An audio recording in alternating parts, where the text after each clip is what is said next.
बिस्मिल्लाहिर्रहमानिर्रहीम। शुरू अल्लाह पाक के नाम से जो बड़ा मेहरबान और नाहित रहम करने वाला है। अल्लाहुम्मा सल्ली अला मोहम्मद सल्लल्लाहु अलैहि वसल्लम। अस्सलाम वालेकुम।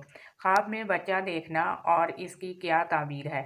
सबसे पहले अगर किसी शादीशुदा ने बच्चे को देखा है तो इसका ये मतलब है कि वो साहिब औलाद होगी और अल्लाह पाक इसको बहुत बड़ी नेमत अता फरमाएंगे और बहुत बड़ी नेमत से आजमाएंगे। दोनों चीज़ें हो सकती हैं और या इसको बहुत बड़ा ओहदा मिलेगा या बहुत बड़ी खुशी मिलेगी। अल्लाह पाक कुरान पाक में फरमाता है, हम खुशी देकर आजमाते हैं। तो बेटा बहुत बड़ी नेमत है। अगर इसको ख्वाब में देखते हैं तो आपको ये बहुत बड़ी अल्लाह पाक नेमत से नवाजेगा। और शादीशुदा अगर ख्वाब में देखती है कि इसकी औलाद नहीं है और बेटा देखती है तो ये एक पॉजिटिव ख्वाब है। इस एतबार से हो सकता है कि अल्लाह पाक इसे औलाद नरीना से नवाजे। फिर इसी तरह ख्वाब देखते हैं कि गैर शादीशुदा औरत अपनी गोद में बच्चे को देखती है और वो बच्चा इसका है। कुछ लोग बड़े परेशान होते हैं इस चीज़ से, हालांकि ये ख्वाब बहुत अच्छा है। गैर शादीशुदा अगर देखती है कि अल्लाह पाक इसको बहुत बड़ी खुशी देंगे और वो खुशी इसके निकाह की सूरत में हो सकती है, वो खुशी इसको इसके इल्म की सूरत में मिल सकती है, वो खुशी इसको माल की सूरत में मिल सकती है।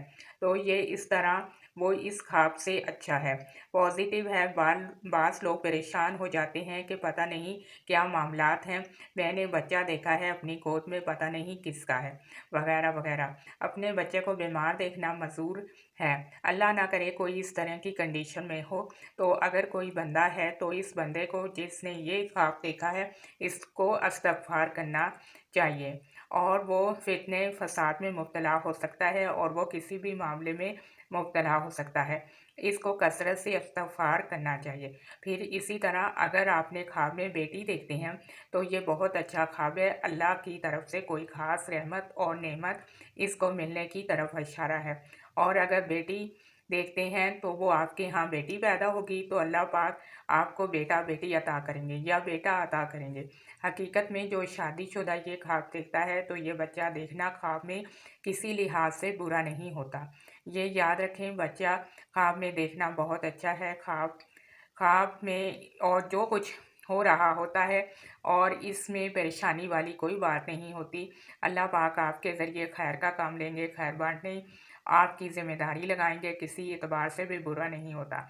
और अगर ख्वाब आए परेशान ना होने की ज़रूरत नहीं है।